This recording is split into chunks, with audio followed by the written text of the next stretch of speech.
teman-teman semua, perkenalkan nama saya Veronica Debbie Melani Dewavalo. Di sini saya sebagai koordinator kelompok 3 dan di sini saya dan teman anggota akan memaparkan tugas UAS dari mata kuliah Human Relation semester 5 dengan dosen pengampu Bapak Herminus Kevi, SOS MSI. Nah, di sini kelompok kami akan menjelaskan secara singkat materi tentang imitasi dan selamat menyaksikan.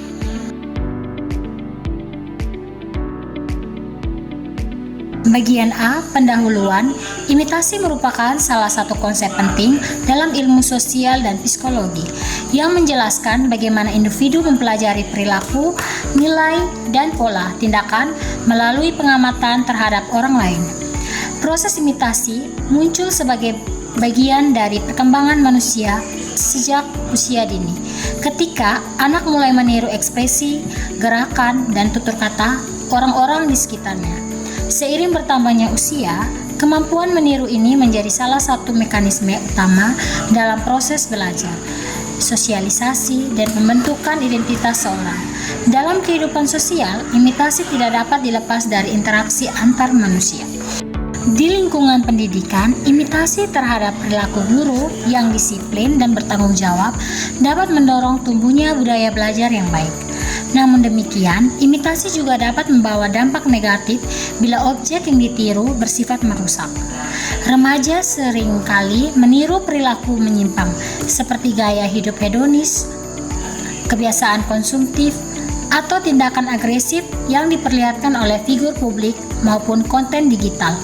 Selain itu, imitasi yang berlebihan dapat menyebabkan hilangnya jati diri, kurangnya kreativitas, serta ketergantungan pada penilaian sosial. B. Uraian teoritis. Pertama, pengertian imitasi.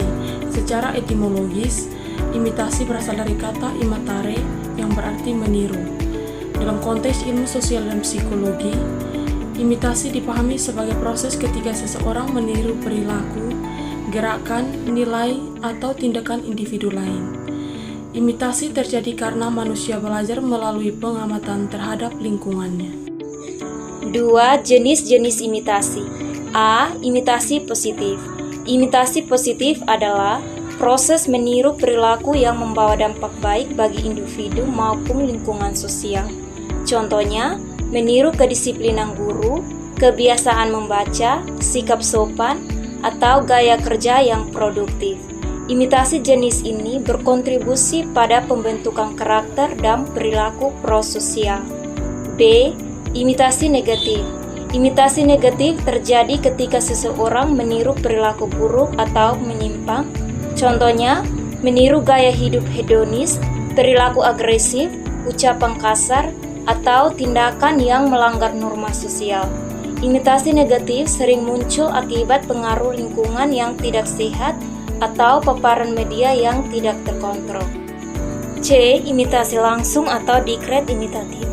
Imitasi langsung muncul melalui pengamatan terhadap perilaku orang lain dalam interaksi sehari-hari.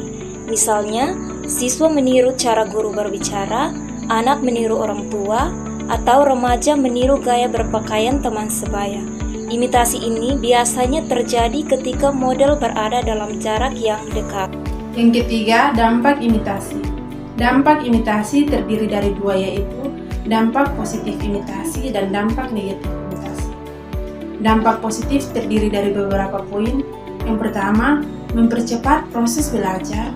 Yang kedua, mendukung sosialisasi. Yang ketiga, membentuk karakter positif. Yang keempat, meningkatkan motivasi dan prestasi.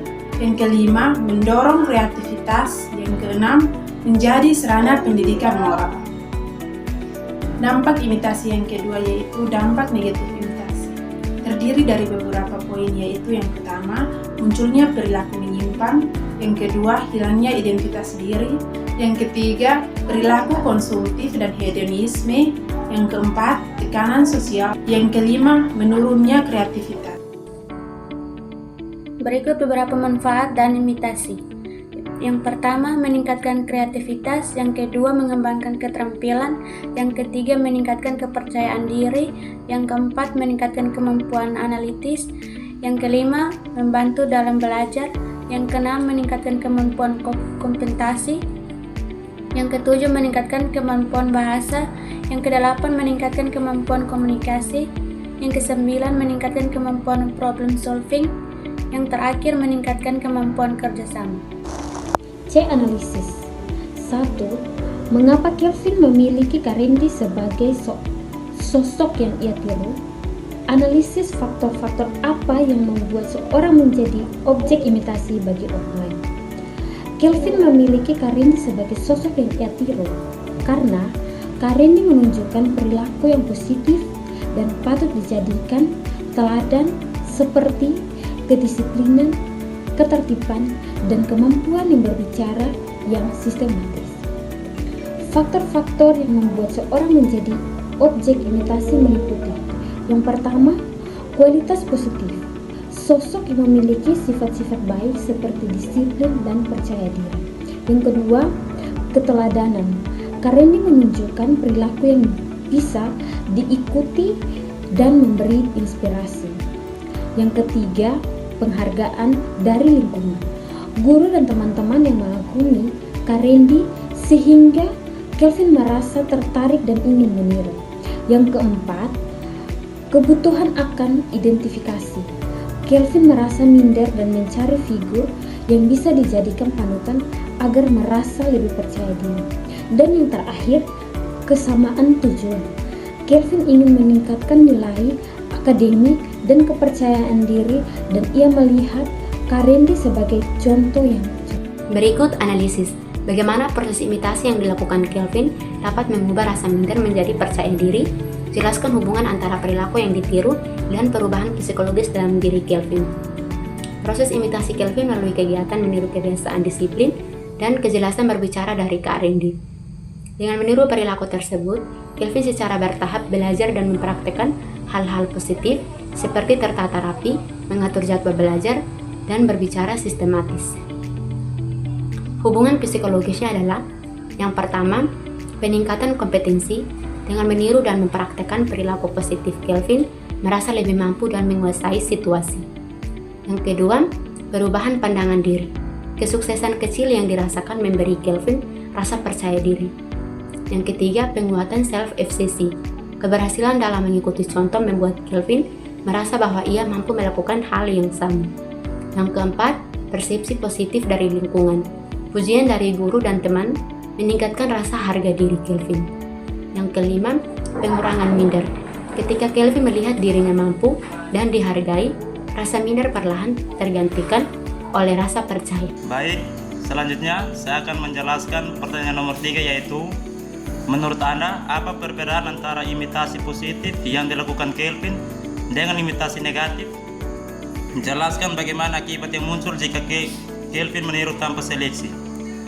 Perbedaan imitasi positif: meniru perilaku yang membawa manfaat seperti disiplin, kejujuran, dan kepercayaan diri yang mendukung perkembangan pribadi. Yang kedua, imitasi negatif: meniru perilaku buruk seperti kasar, malas, atau berbohong yang dapat merugikan diri sendiri dan orang lain.